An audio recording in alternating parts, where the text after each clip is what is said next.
Architectural Builder Supply is pleased to present you with this recording of the technical question that is listed in the title of this video. This call may be monitored and recorded for quality assurance. Okay, you have an automatic flush bolt. The automatic flush bolt for a wood door has that certain footprint, 8 1/4 tall, 1 inch wide, etc. When you have a manual flush bolt for a wood door, it's a different form. It's a different size. It's 6 3/4 tall. It's 1 inch wide, and the return leg on the top of the door isn't nearly as long. So there is no manual function on the automatic footprint that you have. Is what that is. Wow. Yeah. So what you could do that will fit in there is you could go with a self-latching bolt that every time the door closes, it's automatically latching again, and you have to stick your finger in it to get it to release to open. So what that means is the inactive door, while it will self-latch, if you've got a closer on the inactive and you hold the active door open and you just let the inactive close, it's going to close and latch. It will stay latched until you manually retract the bolt to open it. So that might work for you. The issue is at the bottom. You would have that automatic flush bolt all the time because you can't have a self-latching style at the foot. At the bottom of the door, because the self-latching bolt, it's not a bolt, it's a latch. It's shaped like a triangle, so it's going to close every time it hits a strike. Plus, your other problem is your header's not prepped for a self-latching flush bolt. You just have a bolt prep. You have a strike that's going to be mortised into the header. When it's self-latching, it becomes a T strike. A 2 3/4 T strike. Okay.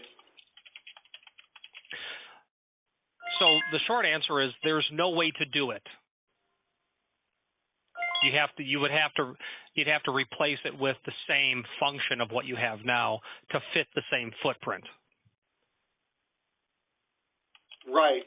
Now, do you have something that fits the same footprint that's like you said, the automatic latching? Yes, that's easy. The problem will be then is the header that you have now is not going to be prepped for the correct strike. And by looking at the header in the pictures that he sent you, is there a chance that we'll be able to prep that with the?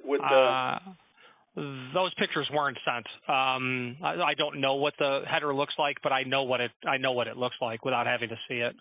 Okay. Meaning I know what it would be prepped for these. Are your doors fire rated? Yes. So the answer is absolutely no. You can't prep that legitimately in the field. It's not permissible to alter a fire-rated frame that way in the field by someone who's not licensed to do it. I'm not going to say it's a technicality because I can plug weld as good as anyone else for the most part, but it ain't the way it was tested. So that's the problem. Right. Wow. Okay. All